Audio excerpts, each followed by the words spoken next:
जोहार सुनी साथी। स्वागत है आप सभी का आपके अपने YouTube channel bound to education में। मैं आप सभी का स्वागत करता हूं आज की इस नए वीडियो में। दोस्तों, आज का ये वीडियो जेएसएससी लैब असिस्टेंट के सभी स्टूडेंट्स के लिए बहुत अधिक महत्वपूर्ण होने वाला है। आज के इस वीडियो में JSSC lab assistant paper 1 Hindi से संबंधित सवालों को देखेंगे और जानेंगे आपके आने वाले परीक्षा में हिंदी में किस प्रकार के क्वेश्चंस बनेंगे। दोस्तों, पेपर 1 को क्वालिफाई करना बहुत ही अधिक आवश्यक है। अगर आप पेपर 1 को क्वालिफाई नहीं करते हैं तो पेपर 2 आपका जांच नहीं होगा। पेपर 1 में टोटल 100 क्वेश्चन रहेंगे, 50 क्वेश्चन हिंदी के रहेंगे और 50 क्वेश्चन अन्य जितने भी सब्जेक्ट है जैसे कि Indian GK, Jharkhand GK, reasoning या फिर कंप्यूटर ज्ञान, इन सभी को मिला करके आपके 50 क्वेश्चन रहेंगे। तो क्वालिफाई करने का सबसे बेस्ट तरीका है कि पेपर 1 जो हिंदी का पोर्शन है उसको अच्छी तरीके से पढ़ के जाइए, आराम से आप क्वालिफाई कर जाएंगे। 25 क्वेश्चन आपके अनसीन पैसेज से रहेगा, वो तो आप सही कर लेंगे। मेरे ख्याल से 23, 24 आपका सही हो जाएगा। और जो ग्रामर पोर्शन है उसमें आपको थोड़ा सा रीडिंग करके जाना होगा। बहुत ही आसान क्वेश्चन रहते हैं, बेसिक क्वेश्चन रहते हैं। अगर आपने हमारे चैनल में पेपर 1 के जितने भी वीडियोस हैं उन सभी को देख लिए हैं तो आपको घबराने की आवश्यकता नहीं है, आपको कोई भी किताब भी पढ़ने की आवश्यकता नहीं है। आप आराम से जाकर के क्वालिफाई कर सकते हैं, ठीक है।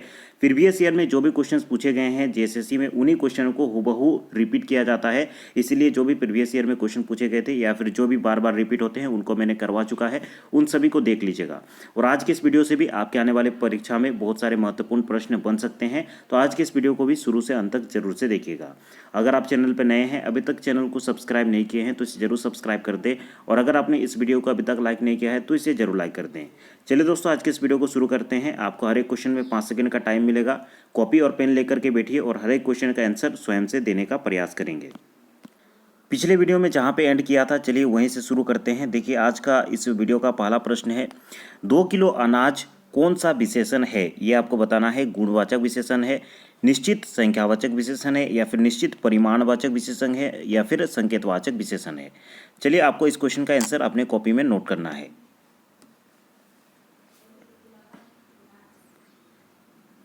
2 किलो अनाज, जैसे कि आपको यहाँ पे देखने से पता चल रहा है 2 किलो, कितना किलो? 2 किलो, तो किसी निश्चित परिमाण का यहाँ पे बोध हो रहा है, इसलिए इस क्वेश्चन का करेक्ट आंसर हो जाएगा ऑप्शन सी, निश्चित परिमाणवाचक विशेषण। 2 किलो अनाज कौन सा विशेषण है? निश्चित परिमाणवाचक विशेषण है। ऑप्शन सी इस क्वेश्चन का करेक्ट आंसर होगा। नेक्स्ट क्वेश्चन है, देखिए, निम्न में से कौन सा मुहावरा नहीं है? 4 ऑप्शंस दिए गए हैं, बताइए कि कौन सा ऐसा ऑप्शन है जो कि मुहावरा नहीं है। माथा ठनकना, माथा फूटना, आंखें चुराना या फिर कान खड़े होना। एकदम बेसिक लेवल के क्वेश्चंस आते हैं। अगर आपको एक बार रीडिंग कर लिए हैं आप, तो आप आराम से जाकर के परीक्षा में बैठ सकते हैं, क्वालिफाई कर सकते हैं। देखिए, निम्न में से कौन सा मुहावरा नहीं है ये कहा गया था, तो देखिए दोस्तों, माथा फूटना ये किसी भी प्रकार का मुहावरा नहीं होता है। ऑप्शन बी आपका करेक्ट आंसर हो जाएगा। अब चलिए नेक्स्ट क्वेश्चन को देखते हैं। कौन से ऐसे शब्द हैं जिनका उच्चारण मात्रा या वर्ण के हल्के से हेरफेर के सिवा प्रायः समान है किंतु अर्थ में भिन्नता है? विपरीतार्थक, समानार्थक, अनेकार्थक या फिर युग्म शब्द। चलिए, इस क्वेश्चन का करेक्ट आंसर आप सभी देंगे।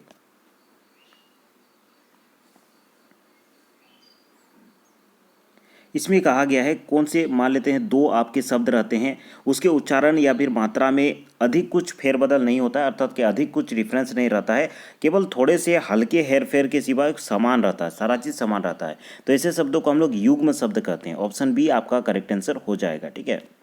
नेक्स्ट क्वेश्चन है, देखिए, अर्थ के आधार पर नीचे लिखे वाक्य के भेद बताइए। यहाँ पे एक वाक्य दिया गया है, उसके आधार पर आपको बताना है, अर्थ के आधार पर, कि ये जो वाक्य है ये किस भेद के अंतर्गत आता है। भगवान आपको सद्बुद्धि दे, ये आपका वाक्य है जो तो चलिए बताइए, इसके ऑप्शंस को देखिए। प्रश्नवाचक वाक्य, निषेधवाचक वाक्य, विधानवाचक वाक्य या फिर इच्छावाचक वाक्य, कौन सा आपका करेक्ट आंसर होगा? वाक्य का भेद आपको बताना है।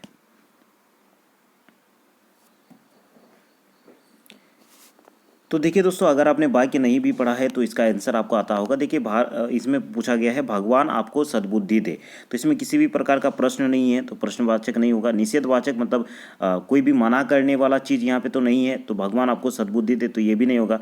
विधानवाचक नहीं होगा। इच्छावाचक, अपनी इच्छा से कोई कह रहा है आपको कि भगवान आपको सद्बुद्धि दे, तो इस क्वेश्चन का करेक्ट आंसर हो जाएगा ऑप्शन डी, ठीक है। इसी प्रकार ध्यानपूर्वक आपको पढ़ना है, हिंदी में बहुत टाइम मिलेगा, ठीक है। उसके बाद देखिए नेक्स्ट क्वेश्चन है, निम्न वाक्यों में उदाहरण चिन्ह वाले शुद्ध वाक्यों को चुनिए। माँ ने कहा, मैं देर से घर लौटूंगी, तुम अपना पाठ अवश्य से याद कर लेना। उसके बाद ऑप्शन बी है, वाह तुमने तो कमाल कर दिखाया। महात्मा गांधी महापुरुष थे, सभी स्त्री पुरुष बच्चे उन्हें अपना मार्गदर्शक मानते थे। मारता क्या ना करता। इसमें सही वाक्य आपको चूज करना है, सही उद्धारक चिन्ह किस में उपयोग किया गया है। ठीक है, चलिए इस क्वेश्चन का करेक्ट आंसर देंगे।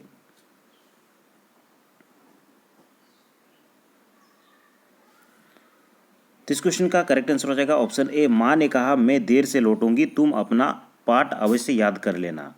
तो देखिए दोस्तों, ये इन्वर्टेड कोमा जो कि उदाहरण कहा जाता है इनको, उदाहरण चिन्ह, तो आपका करेक्ट आंसर हो जाएगा ऑप्शन ए। ठीक है, बहुत ही बेसिक क्वेश्चन है, थोड़ा सा ध्यान रखेंगे तो आपका हो जाएगा। नेक्स्ट क्वेश्चन है, देखिए दोस्तों, काम अपनी अवधि में ही पूर्ण हो सकता है, पहले नहीं। निम्न में से यह किस लोकोक्ति का अर्थ है। किसी एक लोकोक्ति का अर्थ यहाँ पे दिया गया है, काम अपनी अवधि में ही पूर्ण हो सकता है, उससे पहले नहीं। तो कौन सा लोकोक्ति है ये आपको बताना है। चलिए इसके ऑप्शंस को देखिए पहला ऑप्शन है, यह मूंग और मसूर की दाल, हथेली पर सरसों नहीं जमती, सहज पके सो मीठा पकवान, नाम बड़े पर दर्शन छोटे। चलिए इस क्वेश्चन का करेक्ट आंसर आप सभी बताएंगे।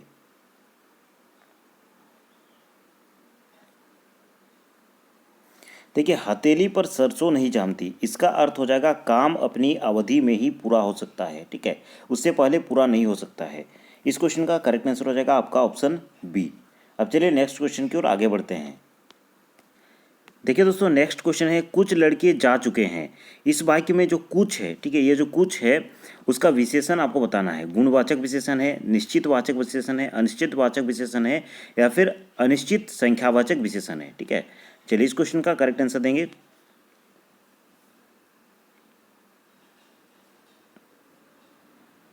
देखिए, कुछ लड़के, ठीक है, ये जो कुछ लड़के हैं, देखिए अनिश्चय का बाद बोध हो रहा है, अर्थात कि कितना लड़के हैं ये चीज़ हमें नहीं पता चल रहा है। ठीक है, कुछ लड़के, तो ये अनिश्चित परिमाणवाचक विशेषण हो जाएगा ऑप्शन सी। ठीक है, माफ कीजिएगा दोस्तों, इसका आंसर सी नहीं होगा, क्योंकि यहाँ पे देखिए अनिश्चित संख्यावाचक भी दिया गया ऑप्शन में, तो इसका करेक्ट आंसर ऑप्शन डी होगा। यहाँ पे किसी परिमाण का बोध नहीं हो रहा, अर्थात कि कुछ लड़के हैं, अर्थात कि यहाँ पे संख्या का बोध हो रहा है। देखिए 3 लड़का होगा, 5 लड़का होगा, 10 लड़का होगा, तो ये अनिश्चित संख्यावाचक हो जाएगा, अनिश्चित परिमाणवाचक नहीं होगा। अगर कोई वस्तु या फिर कोई क्वांटिटी वाला चीज़ रहता, जैसे कि 1 kg, 2 kg, 5 किलो चावल, 2 किलो आटा, या फिर दूध रहता 2 लीटर दूध, तो ये उसमें परिमाणवाचक होता है। लेकिन इसमें देखिए लड़के हैं, अर्थात कि कितने लड़के होंगे, 2 लड़के, 5 लड़के, 4 लड़के, लेकिन यहाँ पे कुछ लड़के दिया गया है, अर्थात कि अनिश्चित संख्या का बोध हो रहा है। ठीक है, तो इसका करेक्ट आंसर ऑप्शन डी हो जाएगा, अनिश्चित संख्यावाचक विशेषण। ठीक है, ऑप्शन डी क्वेश्चन नंबर 472 का करेक्ट आंसर होगा। अब चलिए नेक्स्ट क्वेश्चन को देखते हैं। दूध पीकर दीदी से कहानी सुनकर बच्चा सो गया, यह वाक्य किस चिन्ह को संबोधित करता है। विस्मयसूचक चिन्ह, योजक चिन्ह, अर्ध विराम चिन्ह, या फिर अल्प विराम चिन्ह। तो यहाँ पे देखिए वाक्य को ध्यानपूर्वक देखिए, दूध पीकर, फिर यहाँ पे थोड़ा सा कोमा लगा है, मतलब यहाँ पे रुकना है। दीदी से कहानी सुनकर, फिर से यहाँ पे थोड़ा सा रुकना है। बच्चा सो गया है, तो इस वाक्य में चिन्ह को संबोधित करता है, तो ये अल्प विराम होता है, बीच बीच में थोड़ा थोड़ा आपको रुकना है बोलते टाइम, इसीलिए आपका करेक्ट आंसर हो जाएगा ये अल्प विराम। नेक्स्ट क्वेश्चन है, विसर्ग के साथ स्वर या फिर व्यंजन की संधि को क्या कहा जाता है। विसर्ग के साथ अगर स्वर या फिर कोई व्यंजन का संधि बना हुआ है तो उसको कहा जाता है गुण संधि, स्वर संधि, व्यंजन संधि, या फिर विसर्ग संधि। चलिए इस क्वेश्चन का करेक्ट आंसर देंगे।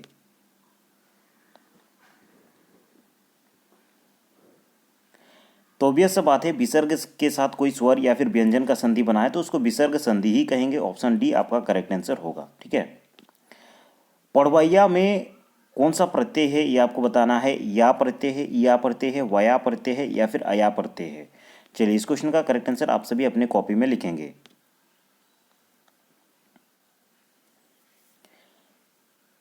तो पढ़वैया, इसमें कौन सा प्रत्यय होगा। ऑप्शन बी आपका करेक्ट आंसर होगा या। ठीक है, प्रत्यय वैसे शब्द के अंशों को कहते हैं जो कि शब्द के लास्ट में लगता है, उसे हम लोग कहते हैं। ठीक है, शब्दांश के कोई लास्ट में जब लगता है, कोई एक स्वर हो सकता है, व्यंजन हो सकता है, या फिर कोई शब्दांश भी हो सकता है। ठीक है, तो इसका करेक्ट आंसर हो जाएगा ऑप्शन बी या। नेक्स्ट क्वेश्चन है, देखिए, वाह कैसा सुंदर दृश्य है, यह किस प्रकार का वाक्य है। ये जो वाक्य है ये किस प्रकार का वाक्य है ये आपको बताना है। विधानवाचक वाक्य है, संकेतवाचक वाक्य है, संदेहवाचक वाक्य है, या फिर विस्मयादि वाचक वाक्य है। चलिए इस क्वेश्चन का करेक्ट आंसर आप सभी नोट करेंगे। तो ये किस प्रकार का वाक्य है, विस्मयादिवाचक वाक्य है। ठीक है, वाह हो गया, हाय, ये सब जो होते हैं ये विस्मयादिवाचक चिन्ह रहते हैं। तो वाह कैसा सुंदर है, ये किस प्रकार का वाक्य है? विस्मयादिवाचक वाक्य है। ठीक है, अब चलिए नेक्स्ट क्वेश्चन को देखिए। तन का पर्यायवाची शब्द आपको बताना है, शरीर, झील, चंद्रमा या फिर खटिया।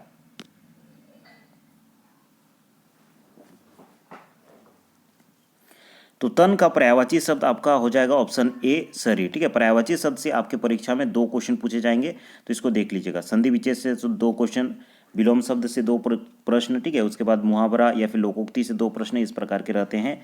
निस्तेज का संधि विच्छेद आपको बताना है, निह जोड़ तेज, नित जोड़ तेज या फिर निस जोड़ तेज या फिर निर जोड़ तेज। चलिए, निस्तेज का आपको यहाँ पे संधि विच्छेद बताना है। ठीक है, तो इस क्वेश्चन का करेक्ट आंसर हो जाएगा ऑप्शन ए निश्चेद, जो माफ कीजिएगा, निस्तेज जो है इसका संधि विच्छेद हो जाएगा निह जोड़ तेज। ठीक है, महोदार्य का आपको संधि विच्छेद बताना है। महोदार्य का क्या संधि विच्छेद होगा, चलिए आप सभी बताएंगे। महाजोड़ उदर्य, महाजोड़ औदर्य, महाजोड़ औदार्य या फिर महाजोड़ उदर्य। चलिए, इस क्वेश्चन का करेक्ट आंसर अपना कॉपी में नोट करेंगे। तो देखिए दोस्तों, महोदर्य इसका संधि विच्छेद होता है महाजोड़ औदर्य। ऑप्शन बी आपका करेक्ट आंसर होगा। अब चलिए नेक्स्ट क्वेश्चन को देखते हैं। छी कैसी लज्जा की बात है, यह वाक्य किस चिन्ह को संबोधित करता है? यह जो वाक्य है किस प्रकार के चिन्ह को संबोधित करता है, यह आपको बताना है। विस्मयादि सूचक या फिर योजक चिन्ह, अर्ध विराम चिन्ह या फिर निर्देशक चिन्ह।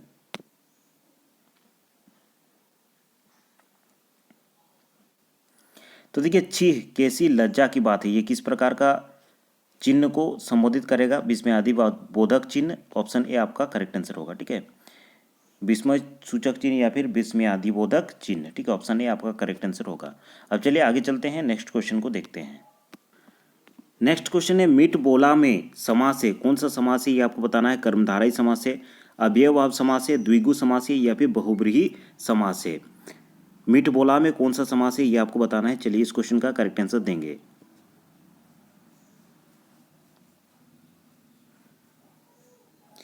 तो इसमें आपका बहुब्रीहि समास हो जाएगा। ठीक है, मीट बोला बहुब्रीहि समास, ऑप्शन बी आपका करेक्ट आंसर होगा।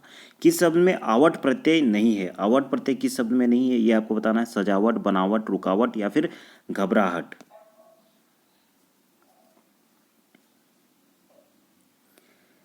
तो ध्यानपूर्वक देखेंगे तो आपको पता चलेगा, जैसे कि सजावट, इसका भी लास्ट में आवट आ रहा है, मतलब इसमें भी आवट प्रत्यय है। बनावट, इसमें भी लास्ट में आवट आ रहा है। रुकावट, इसमें भी आपका आवट आ रहा है। लेकिन घबराहट में आपका आवट नहीं आ रहा है, तो ये आपका करेक्ट आंसर हो जाएगा। इसमें आवट प्रत्यय नहीं है, ऑप्शन डी आपका करेक्ट आंसर होगा। ठीक है, अब चलिए नेक्स्ट क्वेश्चन को देखते हैं। पंचामृत शब्द में कौन सा समास है ये आपको बताना है। बहुब्रीहि समास है, तत्पुरुष समास है, द्वंद्व समास है या फिर द्विगु समास है। चलिए, इस क्वेश्चन का करेक्ट आंसर अपने कॉपी में नोट करेंगे।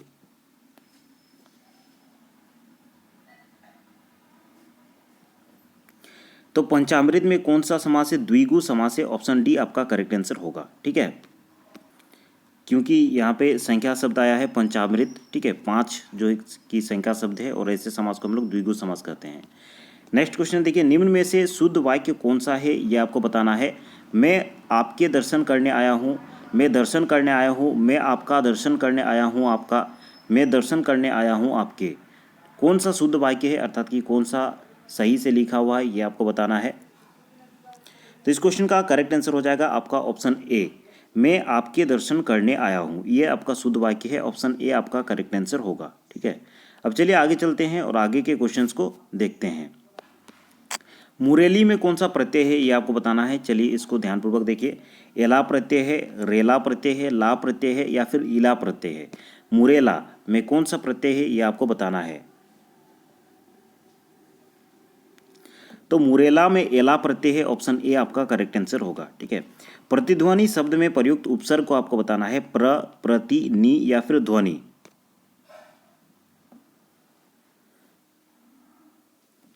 प्रतिध्वनि में उपयुक्त या फिर प्रयुक्त जो उपसर्ग है वो है ऑप्शन बी प्रति। ऑप्शन बी इस क्वेश्चन का करेक्ट आंसर होगा।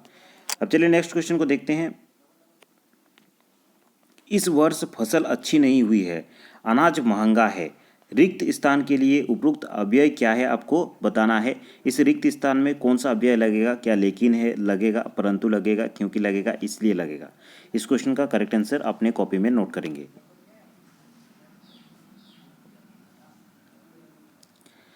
तो देखिए इस वर्ष फसल अच्छी नहीं हुई है इसलिए अनाज महंगा है। ठीक है, यहाँ पे दूसरे शब्दों को लगा करके देखेंगे तो आपको सुना ही अच्छा नहीं देगा। जैसे कि इस वर्ष फसल अच्छी नहीं हुई है लेकिन अनाज महंगा है, कोई तुक नहीं बनता है।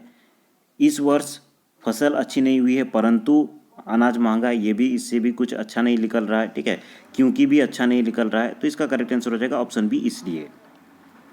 नेक्स्ट क्वेश्चन है, देखिए दोस्तों क्वेश्चन नंबर 488। आसमान से बातें करना मुहावरे का क्या अर्थ है। मूर्खता भरे बातें करना, बहुत परिश्रम करना, बहुत तेज दौड़ना, या फिर बहुत ऊंचा।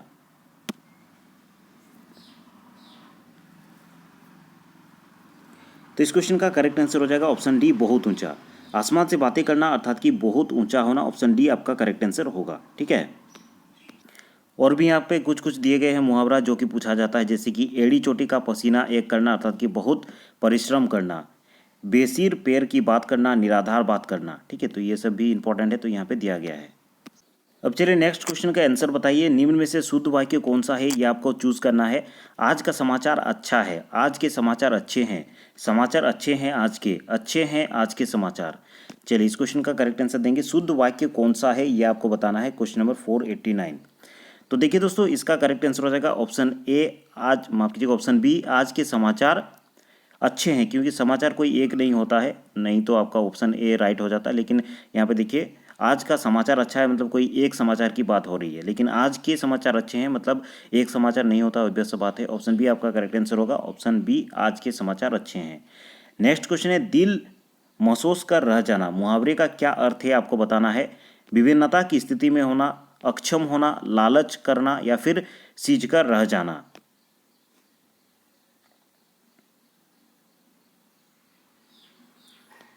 दिल महसूस कर रह जाना, सींच कर रह जाना, माफ कीजिए खींच कर रह जाना, इसका करेक्ट आंसर होगा, ऑप्शन डी आपका करेक्ट आंसर होगा। अब चलिए नेक्स्ट क्वेश्चन को देखते हैं। नेक्स्ट क्वेश्चन है, देखिए राधिका ने फूल बालों में लगाए हैं, रिक्त स्थान में किस प्रकार का विशेषण प्रयुक्त होगा ये आपको बताना है। सुंदर, लाल, बड़े, या फिर आज।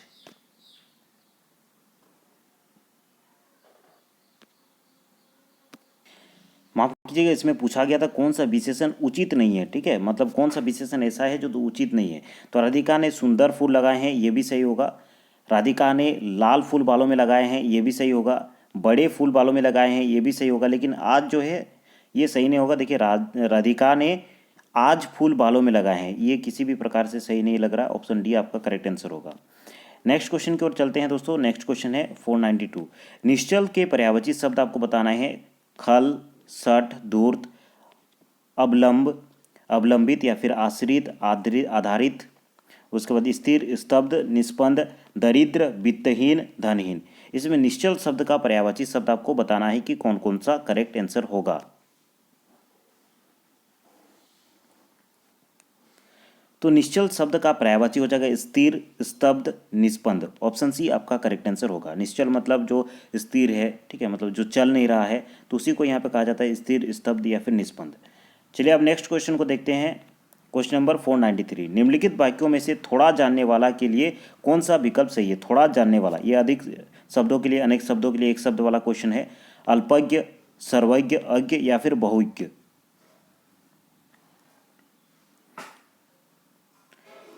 देखिए दोस्तों थोड़ा जानने वालों को कहा जाता है अल्पज्ञ। ऑप्शन ए आपका करेक्ट आंसर हो जाएगा। जो थोड़ा जानता है उसको कहा जाता है अल्पज्ञ। नेक्स्ट क्वेश्चन है, देखिए दोस्तों शुद्ध वाक्य का चुनाव आपको करना है। दायित्व, दायित्व, या फिर शुद्ध रूप का चुनाव करना है। दायोत्व या फिर दायित्व। चलिए दायित्व का जो करेक्ट स्पेलिंग होता है वो कैसा होता है। तो इस क्वेश्चन का करेक्ट आंसर हो जाएगा ऑप्शन बी, दायित्व इस टाइप से लिखा जाता है, तो इसको देख लीजिएगा। नेक्स्ट क्वेश्चन की ओर आगे बढ़ते हैं। चलिए क्वेश्चन नंबर 495 देखिए। रूपांतर की दृष्टि से वाक्य का यहाँ पे आपको शुद्ध वाक्य बताना है रूपांतर की दृष्टि से। ठीक है, चलिए ऑप्शंस को देखिए। यह पाठ हमारी पाठ्य पुस्तक से लिया गया है। यह पाठ हमारी पाठ्य पुस्तक से लिया गया है। यह पाठ लिया गया है हमारी पाठ्य पुस्तक से, या फिर लास्ट ऑप्शन है हमारे पाठ्य पुस्तक से यह पाठ लिया गया है। तो चलिए कौन सा करेक्ट आंसर है यह आपको बताना है क्वेश्चन नंबर 495 का।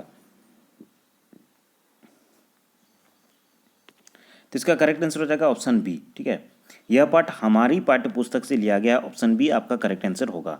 नेक्स्ट क्वेश्चन है, जंगल का पर्यायवाची शब्द आपको बताना है, अटवी, आमी, दृग या फिर त्वरा। तो जंगल का पर्यायवाची होता है अटवी, इसे आप याद रखेंगे, ऑप्शन ए आपका करेक्ट आंसर हो जाएगा। ठीक है, नेक्स्ट क्वेश्चन देखिए दोस्तों, मेघ का पर्यायवाची शब्द आपको बताना है। अच्छा, यहाँ पे कहा गया मेघ का पर्यायवाची कौन सा नहीं है, ये आपको बताना है, मदन, वारिद, धराधर या फिर जलधर। इस क्वेश्चन का करेक्ट आंसर आप सभी नोट करेंगे। मेघ का पर्यायवाची शब्द कौन सा नहीं है, ये आपको बताना है। तो इस क्वेश्चन का करेक्ट आंसर हो जाएगा ऑप्शन ए, मदन जो है ये मेघ का पर्यायवाची नहीं है, जबकि वारिद, धराधर, जलधर ये सभी मेघ के पर्यायवाची शब्द है। नेक्स्ट क्वेश्चन है, परिच्छद में उपसर्ग कौन सा है, परी है, पर है या फिर परी है।